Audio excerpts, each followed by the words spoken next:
On n'y a pas touché du tout, on a juste enlevé le couvercle. C'est tout.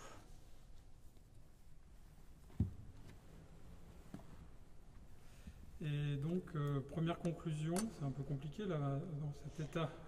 Alors c'est un sarcophage du 6e ou 7e siècle comme les autres, en calcaire blanc bipartite en 2 parties avec du mortier rose pour coller les 2 parties de la cuve. Il n'avait jamais été ouvert, donc il était encore scellé, sauf que sur le couvercle était en 2 parties aussi, qui était disjointe ici. Donc là il y a une petite infiltration de sédiments ici qu'il va falloir retirer. Et puis, quand il y a eu une fosse de creuset pour installer celui-là, en fait, ils ont cassé un petit bout de couvercle ici. Donc, il y avait un petit trou, il y a du sédiment qui s'est infiltré par là. C'est ce qui explique qu'il y ait du sédiment encore un petit peu. Donc là, il est juste découvert. Il va falloir du coup enlever ce sédiment pour le fouiller un peu.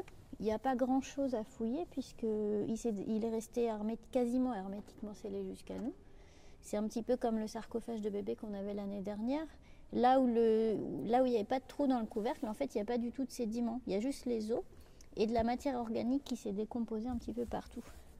Donc, ce qu'on peut voir sur ce squelette-ci, c'est que déjà, la première chose qui saute aux yeux, il est en très mauvais état de conservation, comme l'autre. Alors, il y a tous les éléments osseux, mais comme c'est resté scellé dans un milieu très humide, il y a un phénomène qui s'est développé qui est de la bruchite. C'est ce qui fait le blanc dessus et surtout des cristaux qui brillent. Et en fait, ça fait éclater les os de l'intérieur. Et ils éclatent un petit peu comme du bois vert. Non seulement ils éclatent comme du bois vert, mais en plus ils sont extrêmement mous. Donc on va faire toutes les observations sur le terrain, mesurer tout ce qu'on peut mesurer sur le terrain, consolider les os coxaux pour pouvoir déterminer au mieux le sexe, féminin ou masculin. Mais on ne pourra pas sauver tout le squelette de l'individu, ça c'est pas possible. Ils sont en trop mauvais état. Donc il faut vraiment faire le plus minutieusement possible sur le terrain parce que ce qu'on ne fait pas là, on ne pourra pas le rattraper après en laboratoire. Les seules choses que je peux vous dire pour l'instant, c'est donc qu'on a un individu qui s'est décomposé dans un espace vide. On a des os qui sont tombés, qui étaient en position instable et qui sont tombés. Cet individu, alors je ne peux pas vous donner sa taille ou sa stature, mais je peux vous dire qu'il occupe un espace d'1,60 m dans le sarcophage. Mais il peut être tassé, donc ça ne veut pas dire qu'il fait 1,60 m du tout. Mais il occupe cet espace-là.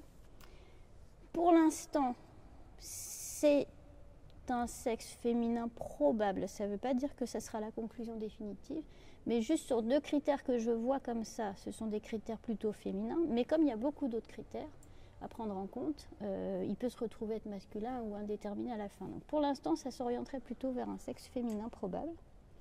C'est un adulte de plus de 30 ans.